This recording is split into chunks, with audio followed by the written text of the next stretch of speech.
Namaskar Charuset. My name is Vrishti Dave and once again we are back with Chit Chat at Charuset.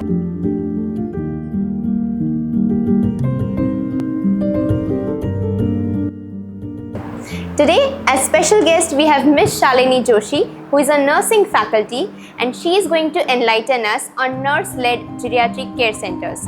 Hello, ma'am. Hi, Vrishti. Welcome to Chit Chat at Charuset. Thank you so much. So, ma'am, can you please tell us what exactly a nurse-led geriatric care center is?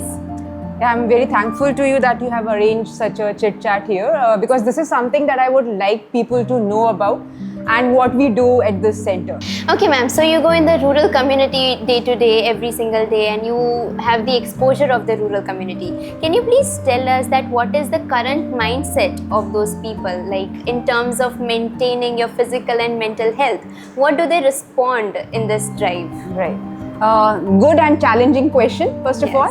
And the same challenge we face when we go to the community, right? Okay. Because you know what happens, a person has been practicing a certain way of life for over 60 years, Yes. right? And then suddenly you tell them one fine day, this is being wrong, what you've been doing, right? You have to completely change it, right? They don't accept you, Yeah, definitely. right? Because for them, how they are living life is perfect, right? And they are okay with it.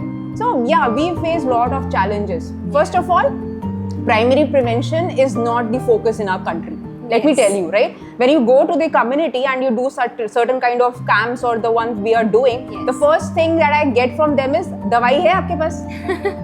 Right? Do you have any medicine? What you're coming and doing here if you don't have any medicine to give us? Yes, exactly. Right? Because medicine is the only thing that can cure the illness, right? Yeah. There is nothing beyond it, nothing prior to it. So we face a lot of challenges. We have to actually explain them. See, this is important what we are doing, right? After 60, you have to regularly get your blood pressure checked, your blood sugar checked, your cognitive level checked, because you never know when it's going to change. And we all know that nowadays diseases are being striking up before 40 even. Yes. Right? So just imagine how it is for a 60-year-old. Sometimes they say, oh, I checked it last year, I was fine, I didn't had any blood glucose, my sugar was fine. Yes. I don't want to do it right now. But you have to convince them, no, 1 year is too long a gap, Yes, right? yes, You have definitely. to check it. In 1 month, things can change. So it's very difficult. And again, more like majority of the things, they play part in it, your education level. Yes. How much educated you are, how much concerned about you are about your health, right? So that are the challenges that we face, that sometimes we are not able to convince them, but then we don't argue with them.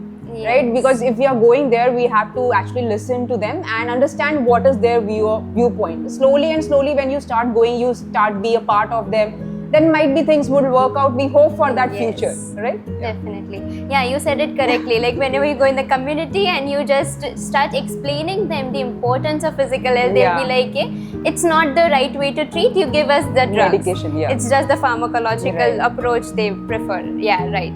So ma'am, what are the ways you deal with the psychological myths that the community has? Because it is very difficult to break down the hierarchy all at once. Yeah, it's very difficult to break a hierarchy, and especially when you are in a country where doctors are the prime people. Yes. As a nurse, telling the people to change themselves or change their lifestyle, it's very difficult. Yeah. Right? Because we don't have a kind of scenario where people take advices from nurses. Yes. Right? If you're a doctor, you tell them something, that is correct. If you're a nurse and you tell them something, that is actually a kind of dilemma for people, right? You don't know if you have to follow it or not. But sometimes, when you go to community, you get a good response, right? I have got a mixed response, to tell you very frankly, where people are actually very thankful for what information we give them, and sometimes they don't even consider what we are saying. So we have to accept both the things. Yes. And we have to just wait for that time when things will change. And I hope there will be more such kind of centers where nurses will be the one who are leading it. And might be that would be the time when people will try to accept what we are saying, and there would be a change in their lifestyle and also in their mindset. Yeah, that's a great vision to actually look forward to, that people will start believing the medical healthcare professionals other than the doctors, definitely. So ma'am, what are the future goals or the additional possibilities that we are looking forward to adding on to this venture? So like we can add a lot of things to this center, right? Although like we at present we are just limited to camps. Of course that's not enough, right? There are a lot of possibilities, but we don't want to jump into everything at present, right? We are trying to take it step by step. So we also plan that we sometime future we can have a old age home which is affiliated to Charusat, where we can cater to the needs of this all strata of people, right? Doesn't matter who from where they come from, right?